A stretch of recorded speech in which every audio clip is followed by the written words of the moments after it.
To the statement from the Foreign Secretary. Foreign Secretary.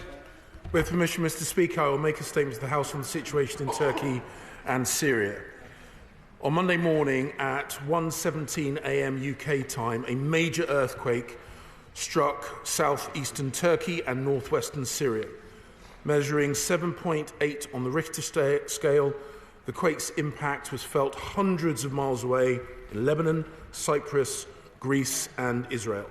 Just 9 hours later, at 10:24 London time, a second major earthquake struck the same region with a magnitude of 7.5 on the Richter scale. The first tremor centred on the Turkish city of Gaziantep, some 150 miles from the Turkish-Syrian border. The epicentre of the second quake was approximately 80 miles further north. Mr. Speaker, earthquakes of this severity have not been seen in this region for 80 years. The effects of these two earthquakes have been devastating. At least 2,291 deaths have already been confirmed by the Turkish authorities, and at least 15,834 have been reported injured. These numbers, I regret to inform the House, are highly likely to rise significantly.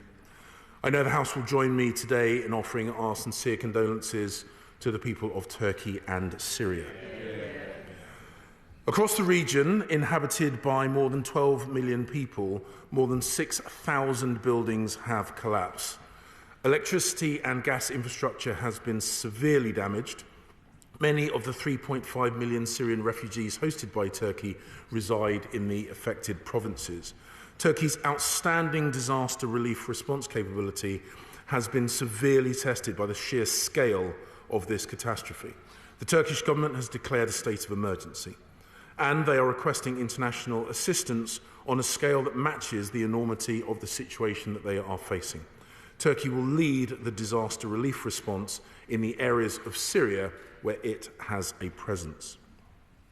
As of this morning, we know that 3 British nationals are missing, and the Foreign Office's Crisis Response Hub is working to support the at least 35 British nationals who have been directly affected by these earthquakes. And we assess that the likelihood of large-scale British casualties remains low. The Turkish government has contacted His Majesty's government to request support, and we are working closely with our Turkish allies to provide them with the help that they need, as swiftly and as effectively as possible. I've been in direct contact with my Turkish counterpart, and I plan to speak to the UN's Under-Secretary-General for Humanitarian Affairs and Emergency Relief Coordination this afternoon to discuss future steps. I can tell the House that our 77-strong urban search and rescue team with 4 dogs and state-of-the-art equipment is due to arrive at Gaziantep later today. I've also authorised the deployment of a UK emergency medical assessment team. In Syria, the UK is in contact with our partners on the ground to establish their need and to decide how best to help them. The Conflict Stability and Security Fund will provide an uplift to the opposition's Syrian civil defence, commonly known as the White Helmets, to support their emergency response operations across northwest Syria. We are also providing support to Syria through the International Medical Corps and through Save the Children, and of course through the United Nations agencies. Mr. Speaker, we will continue to stand by the people of Turkey and Syria. We will deliver aid to those in need wherever they are, and we will do so, and as we do so, we will work with our allies and partners around the world to ensure the most effective humanitarian response. I undertake to keep the House updated on the situation on Turkey and Syria as it evolves, and I commend this statement to the House. Shadow Foreign Secretary David Lammy. Mr. Speaker, the massive earthquakes that struck southern Turkey and northern Syria on Monday have caused utter devastation. More than 5,000 people are likely killed. Tens of thousands injured, vast numbers of buildings and infrastructure destroyed. A frantic rescue effort is underway, with courageous first responders combing through rubble to try and find those buried in debris and dust. The Labour Party, along with the whole House, sends our deepest condolences, thoughts and sympathies to all those whose lives have been devastated by this tragedy. It struck at night when families were sleeping. It struck in winter, with biting winter temperatures and ice and snow hampering relief. And it struck a part of the world that has already known great tragedy and suffering in recent years. Not only have thousands of lives been lost, but it's caused anxiety for all the people of Syria and Turkey, with towns cut off as roads have been split in half. The people of Syria have faced a decade of conflict and violence, and there's simply not the infrastructure to cope with the fallout of this disaster. Turkey, of course, is a close ally of the United Kingdom, and there are many close ties of family and friendship between Britain and the people of Syria. My own constituency is home to a thriving Turkish, Kurdish and Syrian community. There are an estimated 500,000 people of Turkish origin living in the United Kingdom. I know the pain and anxiety that they're now feeling. They will want to know that we have in place all that we can do to support and help them. When an international humanitarian emergency arises like this, Britain, of course, must play its full part. So can I ask the Foreign Secretary to set out what additional financial support that will be made available to relief efforts in the region, and when those funds are likely to be available? Can he also set out what discussions he's had with international organisations working on the ground to ensure that that aid is delivered, and whether the sanctions regime that we have in place with Syria will hamper some of that delivery? He said, of course, that he expects the number of British nationals, sadly, to rise. Does this figure take into account the vast numbers of dual nationals that exist in our country? He explains what efforts are being made by the FCDO to ensure that concerned Turkish and Syrian families in the UK are kept informed. Will there be a constituency hotline to support that? In December, it was reported that the FCDO Syria team had been instructed to cut between 6 and 8 million from its overall budget. Can the Foreign Secretary confirm whether he intends to pursue this cut in the face of this disaster? And can he update the House about not only the immediate response, which we're grateful for today, but come back with a long-term plan? Foreign Secretary. Mr. Speaker, I thank the right honourable gentleman for the tone that he has taken and the points that he has made, and he is absolutely right that he reflects, I think, the mood of the whole House when we pass on our thoughts not just to those in the affected region, but for those people here in the UK and further afield who may have friends, family and loved ones who have been affected by this terrible situation. With regard to financial support, as I say, we have already given an uplift to the Syrian civil defence, the White Helmets.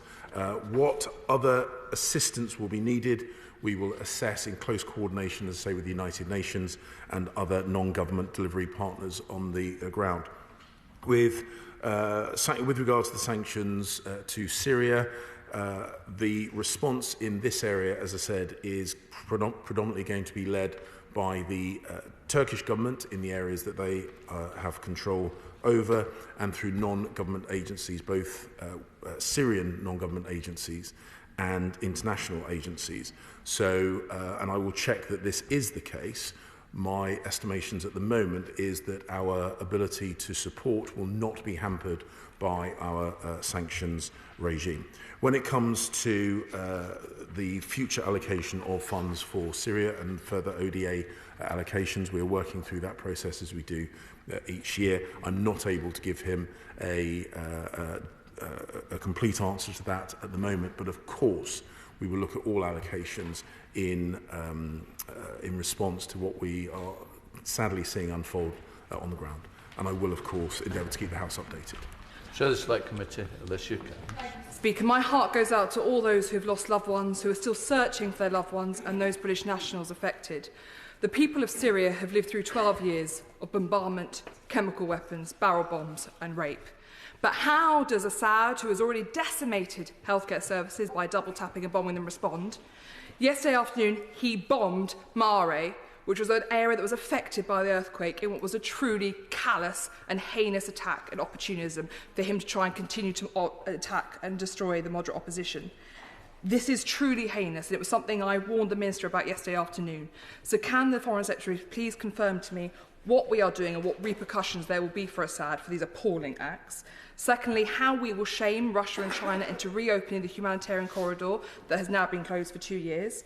And finally, when we look at the integrated review refresh, where Syria has been notably absent as we tilt towards the Indo-Pacific, will he look at the fact that this has turned into a narco state because we have not kept our eyes on it, because those drugs are making their way to Europe whether we like it or not? Foreign Secretary. Mr. Speaker, my honourable friend is absolutely right to highlight the completely unacceptable bombing of areas in the immediate aftermath of this natural disaster. Sadly, it speaks to a long-standing pattern of behaviour by the Assad regime, a regime that we condemn, have sanctioned, and we will continue to bring about sanctions, working with our international friends and partners to try and prevent behaviour like this from occurring again. Sadly, she will know, the House will know, that Assad's behaviour and the behaviour of the Syrian government in this, as in so many other areas, is completely unacceptable. I can assure her we have not lost interest in this, and the situation in Syria and the response of the Assad regime is a topic of conversation that regularly comes up when I speak to interlocutors in the region and beyond. SNP spokesperson Chris Law. Thank you, Mr. Speaker. The earthquakes that hit Turkey and Syria yesterday are truly devastating and have been on all our screens. And I've just been hearing from Sky News at least 5,000 have been confirmed to have been killed, with this death toll undoubtedly rising in the coming days. And of course our thoughts, prayers and sympathies are with all those affected. Footage shows acute and widespread destruction across central and southeastern Turkey, and in Syria, a country still suffering from over a decade of war. The cost to human life and infrastructure is unthinkable. Reports have emerged of survivors calling out to rescue teams, texting loved ones and sending voice notes to journalists for help, many of whom cannot be saved due to lack of rescue equipment. This is truly, truly tragic. The SNP welcome the SCDO's decision to send a team of search and rescue specialists, equipment and rescue dogs to Turkey, and for coordination with the UN in support for those in Syria. The international community must continue listening to those on the ground, the UN, Red Crescent and the White Helmets in the coming days and weeks, so that the best relief and assistance possible can be delivered. A main barrier will be access to Syria in the first place, with only one land border between Turkey and Syria. So therefore I ask, what's the UK Government doing at the UN level to try and open additional crossing points for humanitarian assistance? Additionally, getting aid and humanitarian relief across front lines and rebel-held areas will require a humanitarian corridor. So can the Minister detail what negotiations are taking place to agree this for affected communities? And furthermore, Turkey and Syria are in the middle of a brutal cold snap, with many roads and cities already covered in snow and now damaged in a disaster. So is the SCD organising food supplies, further medical aid and in particular cold weather equipment for survivors to affected communities? And finally, Mr Speaker, given thousands have been left homeless and have lost everything, is the UK Government considering short-term family scheme visas for those survivors with families here in the UK to support them? Foreign Secretary. Mr Speaker, I thank the honourable gentleman for the point he made about the speed of our technical response. The USAR team, the Urban Search and Rescue team that we have dispatched are world-class and they have world-class equipment. With regards to the humanitarian access routes, as I say, I'll be speaking to Martin Griffiths at the UN later on this afternoon. I know both at ministerial level and official level we will be liaising with our international partners to make sure we coordinate in terms of what Turkey needs for the response. As I say, I have already authorised the deployment of a medical assessment team. The further stages of requirement, and the requirement will evolve over time. We will, of course, work closely with our international partners to make sure we address that.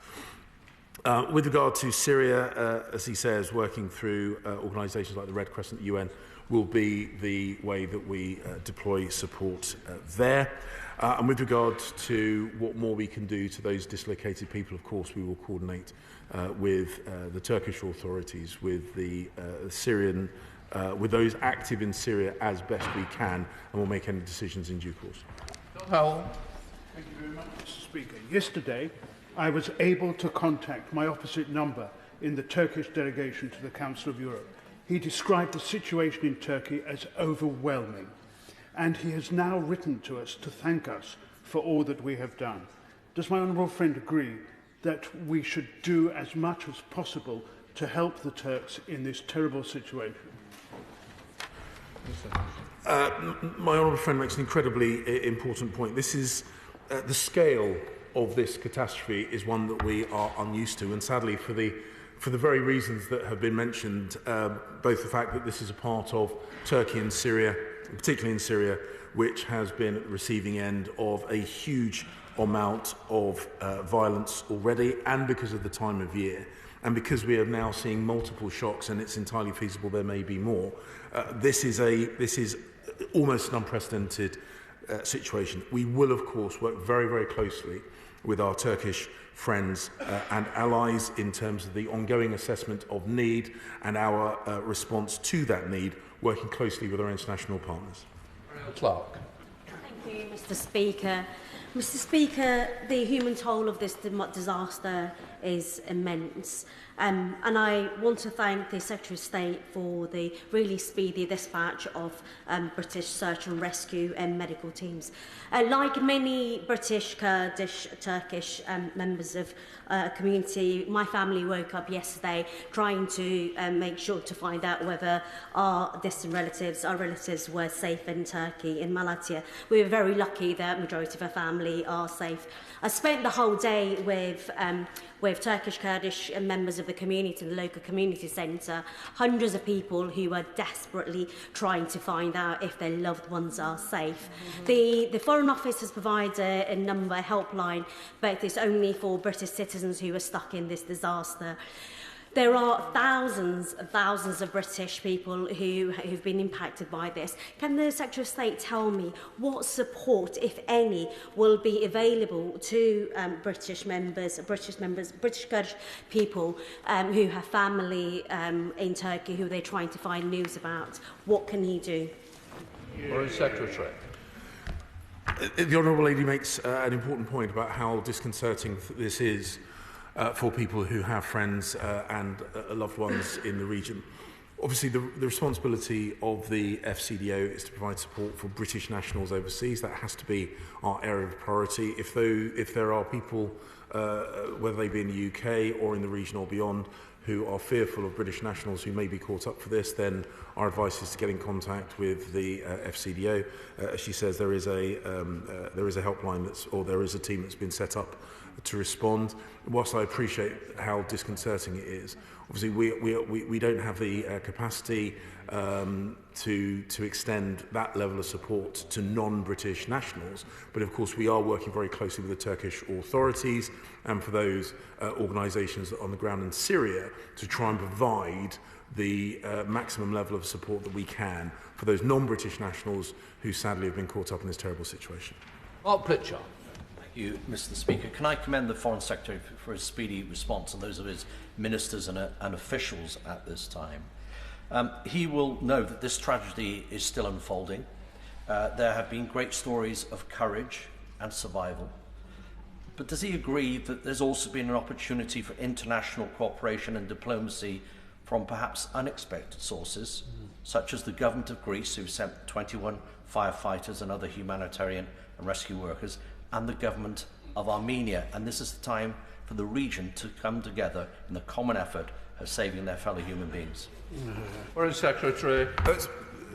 My honourable friend makes an incredibly important point, and what we are seeing is over and over again real acts of solidarity with the people of Turkey and indeed the people of Syria who have suffered so much as a result of these earthquakes. I have no doubt that there will be a number of terrible stories unfolding through this awful, awful situation.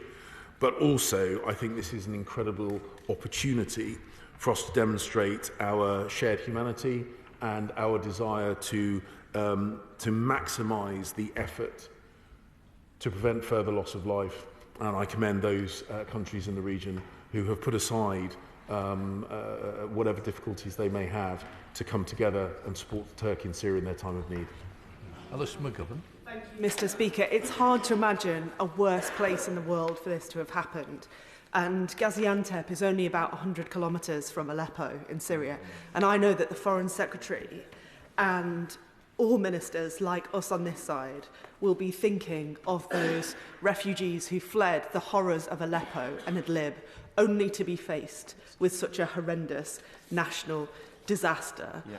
So can I ask the Foreign Secretary just to think again about the white helmets specifically? I wholeheartedly welcome what he has said, but that brave organisation has really struggled to maintain its sustainability, and I would implore him, and I know he will be sympathetic to this, to look again at funding for them and make sure that we do all we can to help the white helmets. Yeah.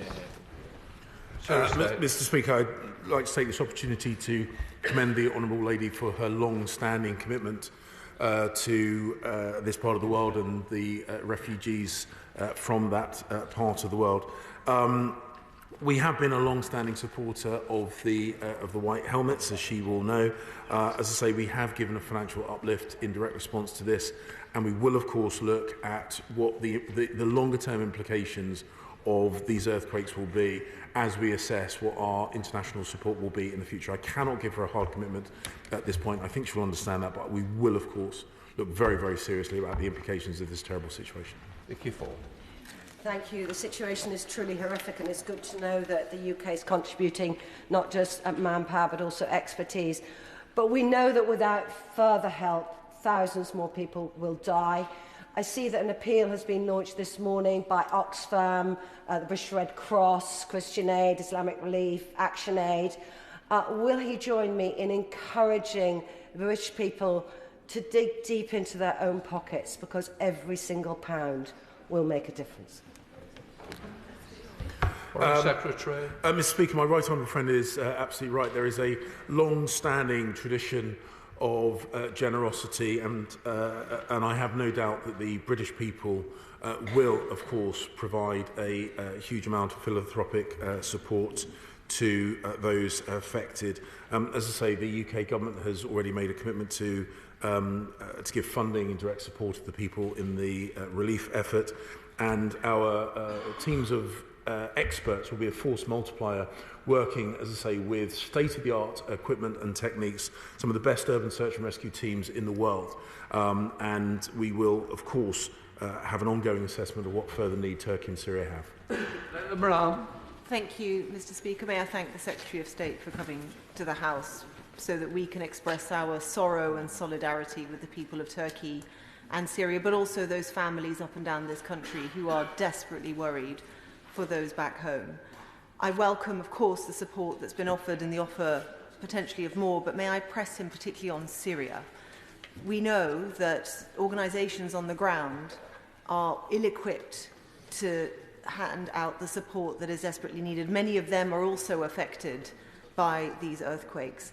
And he himself said this was exceptional, 1 in 80 years. So while we aren't planning to be sending personnel and equipment into Syria itself, may I simply urge him to think as creatively as he can, to make whatever exceptions he can, so that we can not hurt those who have already been hurt so much. Secretary. Thank you, Mr. Speaker. As my right honourable friend, the Development Minister, said earlier this morning, we are working closely with the United Nations, and we will look creatively at what we can do to support them and our partners on the ground to maximise our ability to get humanitarian aid and support to the people who need it most. Duncan Smith. Mr. Speaker, can I commend my right honourable friend for coming so swiftly to the House and for the actions that he and the Department has already taken.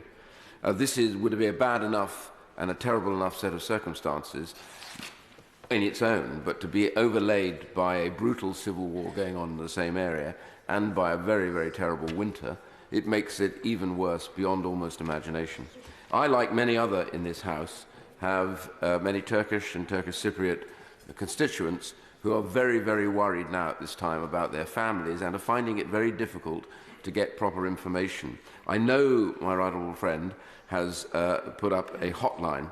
Can I suggest to him it might also be helpful, because they're contacting me and I'm sure they're contacting my colleagues across the House. Could we not have an MP's hotline on this one specific so that we can help our constituents to find out as much information as possible and set their worries at ease?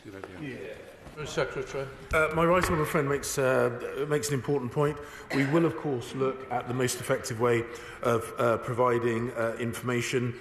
One of the learnings we've had from past consular challenges or acute situations like this is having one point of convergence is often most effective. I'm not going to be hidebound, though, and I will look at the best way of making sure that whether people here in the UK are trying to get information about British nationals, or whether people of Turkish or indeed Syrian heritage are trying to get information about non-British nationals, we will look to facilitate that. Obviously, for non-British nationals, we don't hold necessarily the information. And I'll look very carefully about what he says about ensuring that parliamentary colleagues have swift and accurate access to information. I'll update the House on that in due course. Thank you, Mr. Speaker. I thank the Minister for his statement, and please let me express my condolences for all those who have lost their loved ones. And my thoughts especially are to my large Turkish diaspora who call Edmonton their home. I would like to ask the Minister that he would commit to giving regular updates in the House for those who are worried, and also would he be able to give us an update on what additional aid will be provided once this initial assessment has been done? Foreign Secretary. The Honourable Lady makes a sad but important point.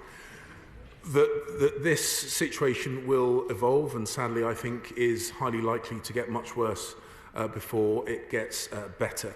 I will of course make sure that my office liaises with Mr. Speaker about the most effective way to provide timely updates to the House, whether it be via the dispatch box or in some other format. I recognise that certainly over the next few days and going into next week, perhaps when the House isn't sitting, the dispatch box might not be the most effective way of doing so, but I also recognise that this situation will be coming to perhaps its peak over the next couple of days. And rightly, members of this House will expect to have updates, and I will try and find some way of most effectively facilitating that. Sir Julian. Thank you, Mr. Speaker. A situation of this sort in a fellow NATO member would seem to be tailor-made for military assistance from us to their civil powers. Do we not have any Royal Navy ships in the area, and are there not Royal Marine contingents that could be put quickly to work with the agreement of the Turkish authorities? Foreign Secretary. Speaker, of course I will take the ideas that the Right Honourable Gentleman put forward very, very seriously. Certainly the initial assessment of need is very much in the urban search and rescue, and the UK, along with a number of other NATO and non-NATO partners, are putting forward that capability. I suspect medical assistance will be next, but we will continue liaising very, very closely with the Turkish government and the United Nations about what is needed on each side of the border. Sorry, no, Matt Warren, sorry. Thank you, Mr. Speaker. And my heart goes out to all of those people who have suffered in this and continue to suffer in this dreadful earthquake. The loss of humanitarian aid routes to northwest Syria, which went down from 4 to 1 in 2020, has had an immeasurable impact on the effective delivery of aid to the area.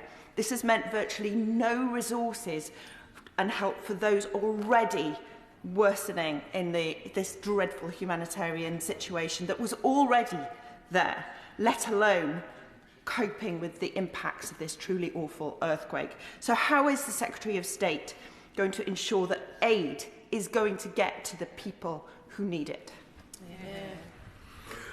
Mr. Speaker, the Honourable Lady raises a very important point, a point that I raised in my last bilateral meeting with Martin Griffiths. It is something which has, as she said, had a significant detrimental effect on the international community's ability to provide humanitarian support to some of the most needy people in the world, particularly now in the time of winter and particularly in light of these earthquakes. I can assure her and the House that when I speak with Martin Griffiths later on today, this is exactly one of the topics that we'll be discussing. Tobias Selwood. Thank you, Mr. Speaker. It's a stark reminder of the importance of resilience, our ability to deal with these acute events, whether they happen to us or our ability to help others. Could I very much welcome the statement from the Foreign Secretary, but the first 72 hours, as he knows, are absolutely critical. Military assistance has been mentioned. We have assets in Cyprus, including rotary systems, that could be put to use. I wonder whether we could offer these to the Turkish authorities in this critical time period. Mr. Speaker, we have been in close contact, as I say, very early in this situation with our Turkish counterparts. Obviously, we have a very close military relationship through NATO. Turkey are a large and sophisticated armed forces in their own right. The thing they have asked us for most is one of the areas where we genuinely provide world-class, top-of-the-class capability, and that's in our urban search and rescue teams. Of course, as the situation evolves, and sadly, as I say, it's a high likelihood it will deteriorate, we will listen very, very carefully to what further requirements they have and we'll respond in due course. Okay, sir. Mr. Speaker, in just a matter of weeks, the holy month of Ramadan, where Muslims fast from dawn till dusk, begins. Yet Muslims and others in Syria and Turkey are in the middle of harsh weather conditions, with many roads and cities covered in snow and now damaged by this disaster. So does the FCDO plan to work with international partners to organise, and I'm specifically asking about hygiene products, including sanitary products, as we know that natural disasters disproportionately impact women and girls? And will the Foreign Secretary join me in commending charities such as Islamic Relief, who have mobilised teams in both Syria and Turkey, and since Monday have already raised over £1 million to help those affected? Mr. Speaker, I'm happy to pay tribute to Islamic Relief and other organisations, other charities, non-governmental organisations that are active in the region. She is absolutely right that sadly, whether it be natural disaster or conflict or man-made disaster, women and girls always bear the brunt. It is one of the sad truisms of development and humanitarian relief. So she is absolutely right to raise the specific needs of women and girls. I'm very proud to say that through my whole time as a Minister and a Secretary of State, the plight of women and girls has been at the heart of our foreign policy and development policy, and we will seek to ensure, whether it's directly or through partners, that we put forward plans to specifically address the needs of women and girls in this incredibly difficult set of circumstances. Thank you, Mr. Speaker. I've watched, as everyone across the UK has and around the world, with horror and heartbreak at the scenes from the earthquake in Syria and Turkey. I know that whenever a disaster happens, the UK always steps up and people are so generous with wanting to help. And I asked my right honourable friend if he could just confirm what steps people could do in Watford and across the UK to donate and to help the people, so that that reaches the front line and helps those who are currently suffering the unimaginable. Foreign Secretary. Mr. Speaker, I have no doubt that a number of organisations will, in fact, I know a number of organisations, we've already discussed Islamic Relief, Red Cross, Red Crescent. There'll be a number of organisations that will be putting forward appeals.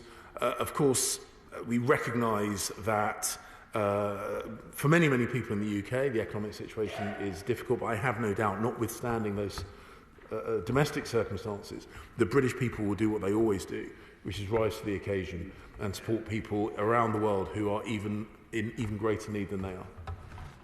Jessica Morton.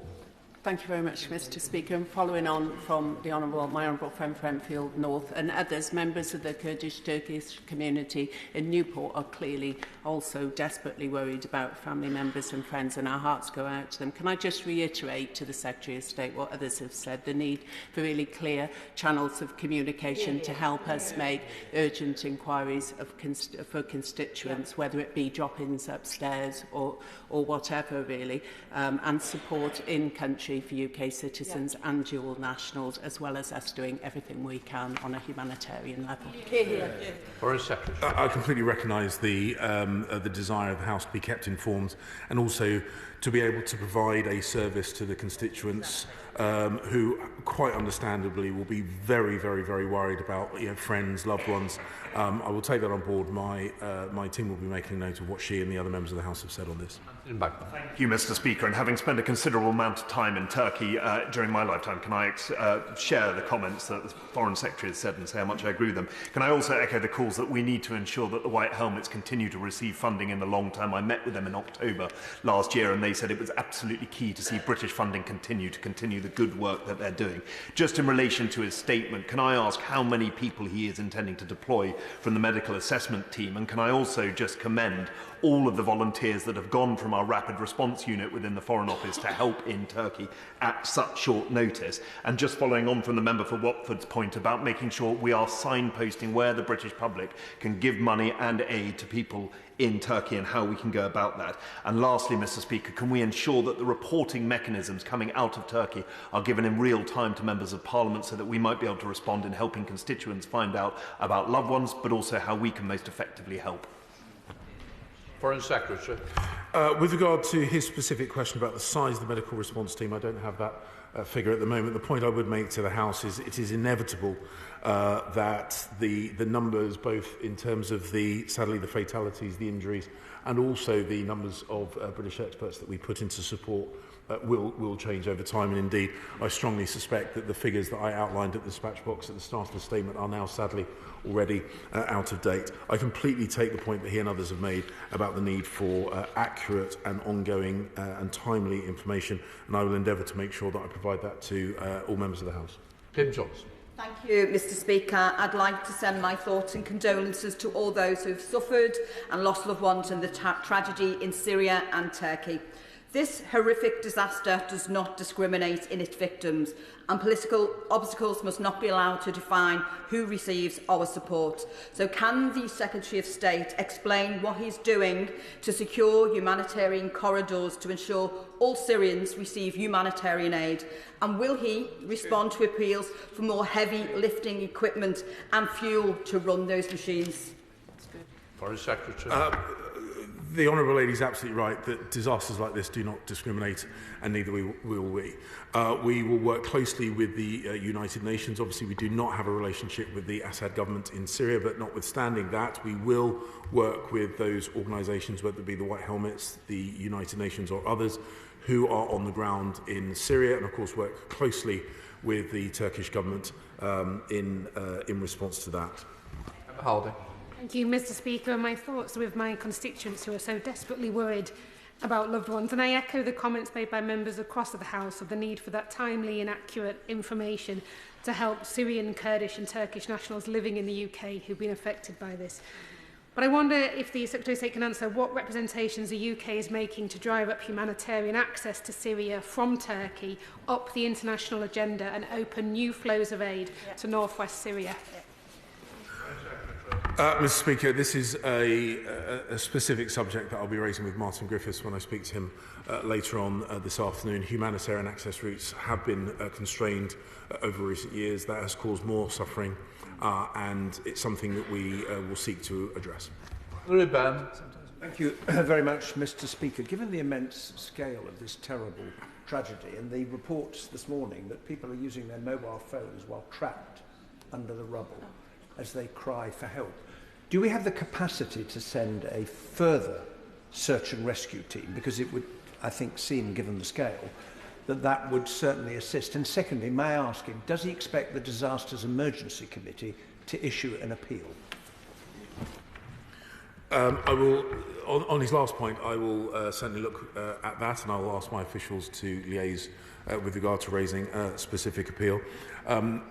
What future assistance we give, I think, will be very much guided by the requests of the Turkish authorities and the feedback of the initial wave of experts that we have provided.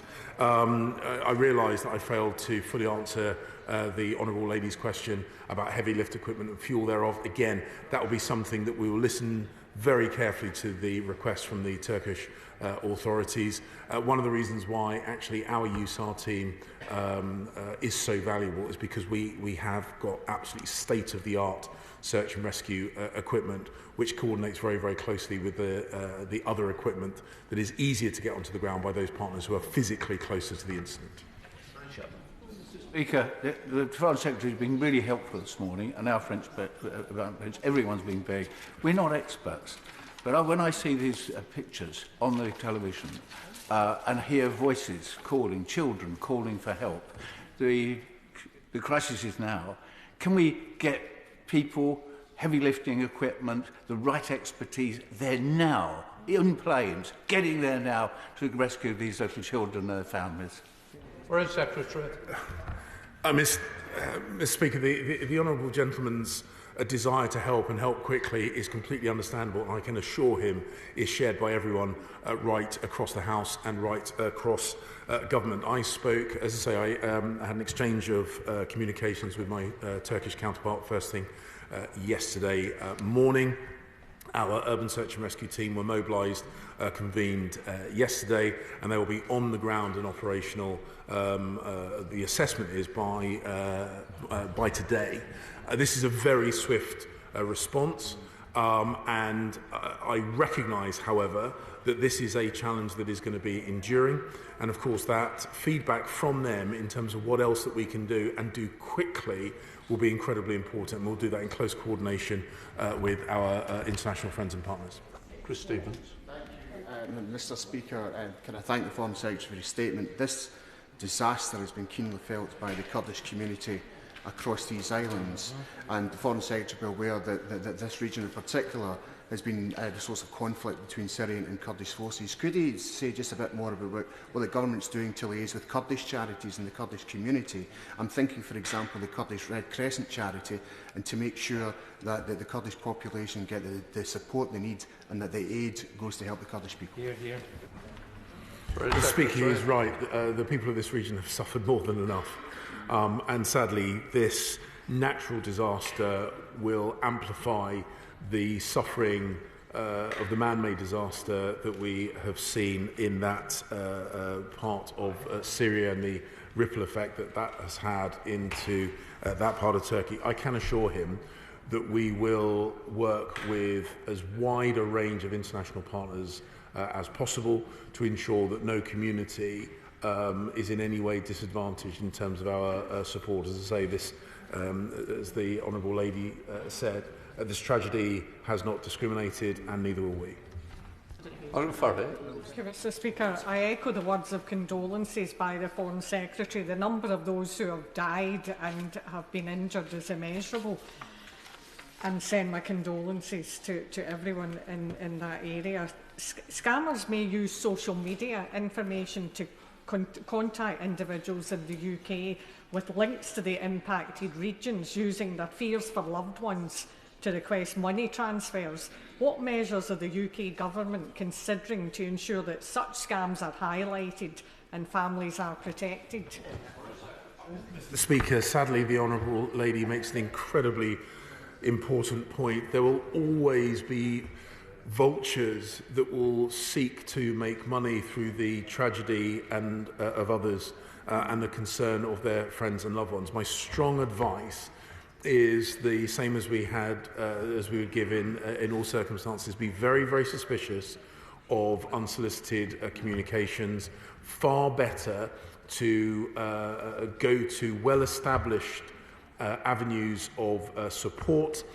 They often, in circumstances like this, the most effective on the ground anyway, and urge people to not let their understandable desire to give support quickly, blind them to the fact that there are people that will seek to take advantage of their goodwill. She's absolutely right to raise it.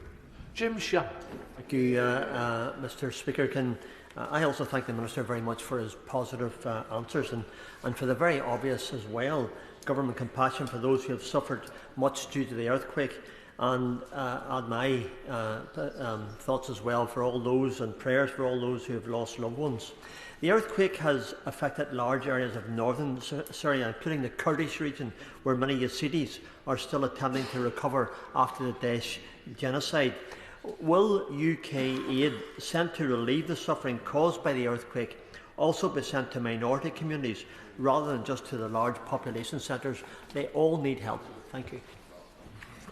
Mr. Speaker, the honourable gentleman who speaks regularly and with great passion about the need to particularly be conscious of minority groups, particularly religious and ethnic minority groups. He's absolutely right to do so. I can give him the assurance that I will in turn seek assurances from my officials that our support is reaching everyone that it needs to, and not just those who perhaps have the best pre-established routes for humanitarian support.